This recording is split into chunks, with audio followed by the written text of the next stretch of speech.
to give my yes to you today. I choose. Good morning. It's Tuesday, the 5th of November, and I trust you got a decent cup of coffee. Just look at that crema.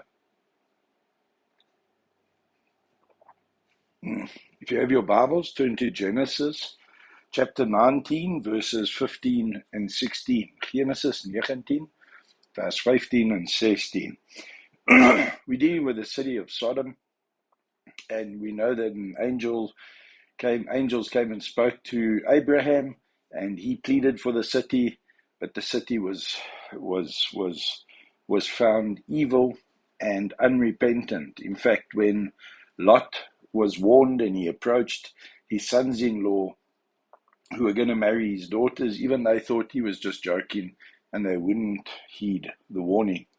And then listen to what happened in verses 15 and 16. When morning dawned, the angels urged Lot, saying, "Up, take your wife and your 2 daughters who are here, or you will be swept away in the punishment of the city." But he hesitated. So the men grasped his hand and the hand of his wife and the hands of his 2 daughters, because the compassion of the Lord was upon him, and they brought him out and put him outside the city.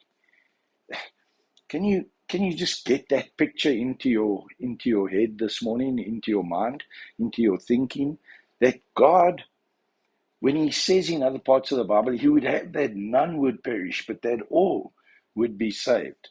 That he doesn't just talk, he doesn't just warn Abraham, he doesn't just warn Lot, but then he sends his angels, and on the very day of destruction, they still hesitate. And man, I don't know how many times you get to talk to people and you explain, you look from the outside and you say to them, your decision making, your words, your actions are leading to destruction. And you say to them, if you carry on this path, it can't turn out good.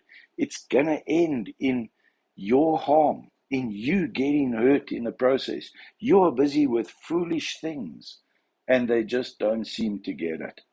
And the Lord's compassion is shown in how the angels actually take them by the wrists, take them by the hands, and lead them out with urgency, and it describes that action as the compassion of the Lord was upon them.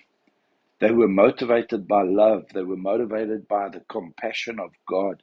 And I want to say to you this morning, the Lord talks, the Lord uses circumstances, the Lord brings warnings.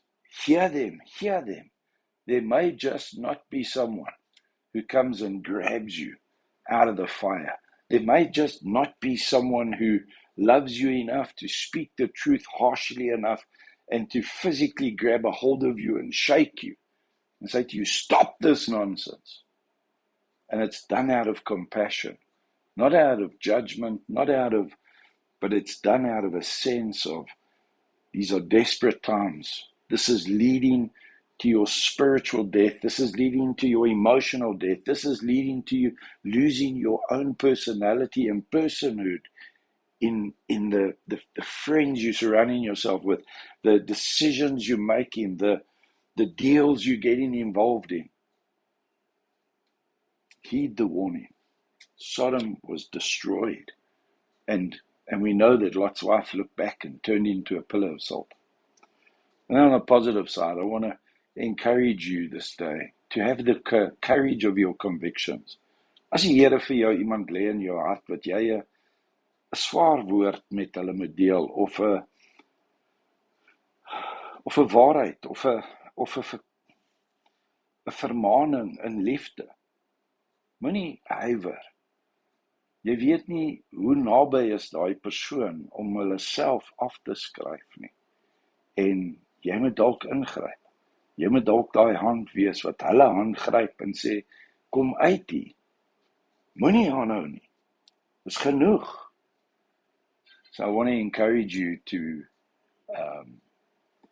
listen out to God's prompting, that he might just be sending you to grab someone and pull them out of what's leading them to A terrible, terrible end. Be obedient and be listening. May the Lord be with you today. Have a wonderful Tuesday.